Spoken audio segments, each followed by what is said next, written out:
নমস্কাৰ বন্ধুসকল, জ্ঞান সংজ্ঞা ইউটিউব চেনেললৈ আপোনালোকক সকলোকে স্বাগতম জনাইছোঁ। বন্ধুসকল, আজি আমি জানো আহক মহাৰথী কৰ্ণক ভগৱান শ্ৰীকৃষ্ণই কিয় ছলনা কৰি অৰ্জুনৰ দ্বাৰা বধ কৰাইছিল। বন্ধুসকল, এই বিষয়ে জানিবৰ বাবে আমি অলপ পিছলৈ যাব লাগিব। ত্ৰেতা যুগত ভগৱান প্ৰভু শ্ৰী ৰামচন্দ্ৰই যেতিয়া পঞ্চৱতী অৰণ্যৰ পৰা ঋষিমুখ পৰ্বতলৈ সীতা দেৱীৰ সন্ধানত গৈছিল আৰু তাত মহাবলী হনুমান আৰু সুগ্ৰীৱক লগ পাইছিল। সুগ্ৰীৱ তেওঁৰ জ্যেষ্ঠ ভাতৃ মহাবলী বালিৰ ভয়ত ঋষিমুখ পৰ্বতত আত্মগোপন কৰি আছিল। বালি আছিল ইন্দ্ৰদেৱৰ অংশ আৰু সুগ্ৰীৱ আছিল সূৰ্যদেৱৰ অংশ।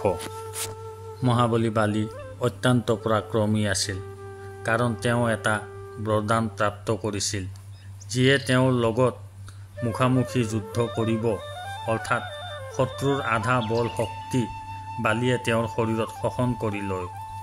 এনে ক্ষেত্ৰত লংকাপতি ৰাৱণকো কেইবাবাৰো বালিয়ে পৰাস্ত কৰিছিলে। সেইবাবে বালিৰ লগত যুদ্ধ কৰিবলৈ কোনো সাহস কৰিব পৰা নাছিল। এই কথা যেতিয়া প্ৰভু শ্ৰী ৰামচন্দ্ৰই অৱগত হয়, সুগ্ৰীৱক আদেশ দিলে যে তুমি বালিৰ লগত মুখামুখি যুদ্ধ কৰা আৰু মই হাবিত লুকাই ধনুকাঁড়েৰে তেওঁক বধ কৰিম।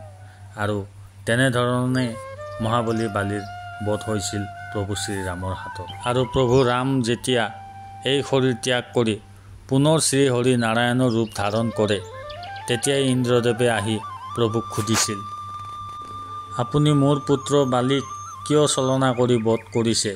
তেতিয়াই শ্ৰীহৰি নাৰায়ণে কৈছিল, এইবোৰ সকলো নিয়তিৰ লীলা, মই এই ক্ষেত্ৰত একো কৰিব নোৱাৰোঁ।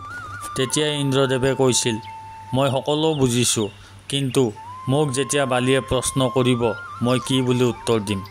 তেতিয়াই প্ৰভু নাৰায়ণে কৈছিল, দ্বাপৰ যুগত মই যেতিয়া শ্ৰীকৃষ্ণৰ অৱতাৰত জন্ম ল'ম, তেতিয়াই বালিয়ে এই সমস্তৰ বিষয়ে উত্তৰ পাই যাব।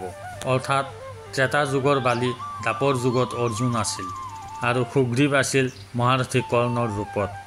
আৰু সেইবাবে মহাৰথী কৰ্ণক ভগৱান শ্ৰীকৃষ্ণই ছলনা কৰি অৰ্জুনৰ দ্বাৰা বধ কৰাইছিল।